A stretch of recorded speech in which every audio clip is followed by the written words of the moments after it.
Assalamualaikum warahmatullahi wabarakatuh. Perkenalkan, saya Marwinda Adista, peserta pelatihan dasar CPNS Pemerintah Kabupaten Pasaman Barat, Angkatan 4, Kelompok 1.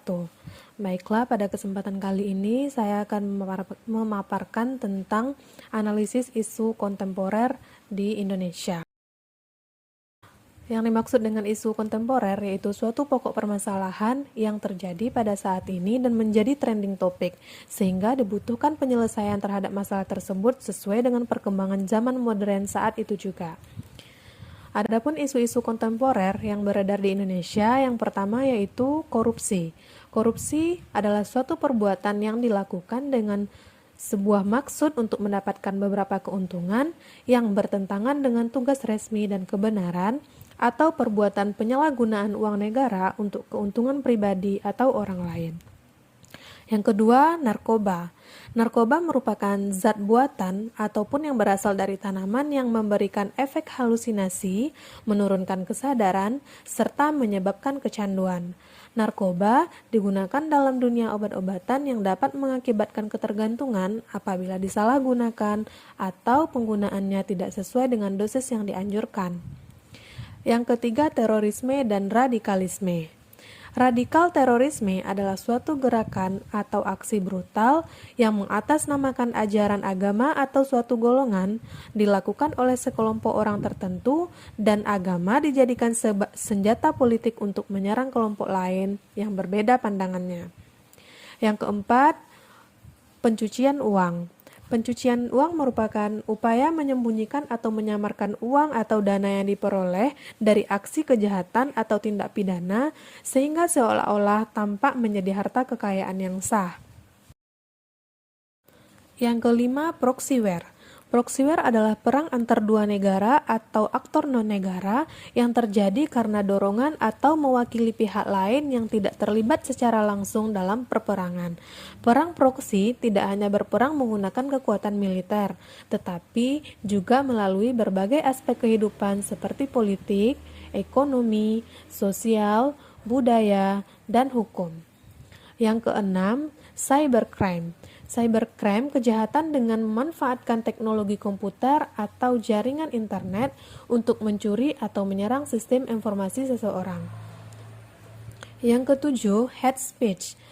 Hate speech atau ujaran kebencian adalah suatu bentuk komunikasi massal berupa provokasi, hinaan, atau hasutan yang disampaikan oleh individu atau kelompok umum di muka umum atau di ruang publik. Yang kedelapan, hoax. Hoax adalah berita yang isinya tidak dapat dipertanggungjawabkan atau palsu, baik dari segi sumber maupun dari isi, dan sifatnya lebih banyak mengadu domba kelompok-kelompok yang menjadi sasaran dengan isi pemberitaan yang tidak benar. Berdasarkan kasus tersebut, sikap ASN dalam menghadapi isu dan perubahan, yaitu ASN karena merupakan mesin utama mendorong peradaban baru dalam kelembagaan pemerintah dengan menjalankan program pembangunan dan merupakan aset terbaik bangsa dalam menjalankan roda pemerintahan di masa mendatang.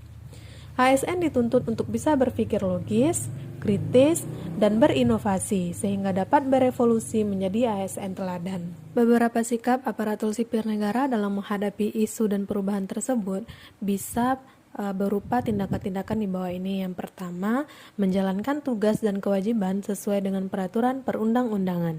Yang kedua, meningkatkan kualitas diri dalam bekerja. Yang ketiga, meningkatkan skill, pengetahuan, dan kreativitas.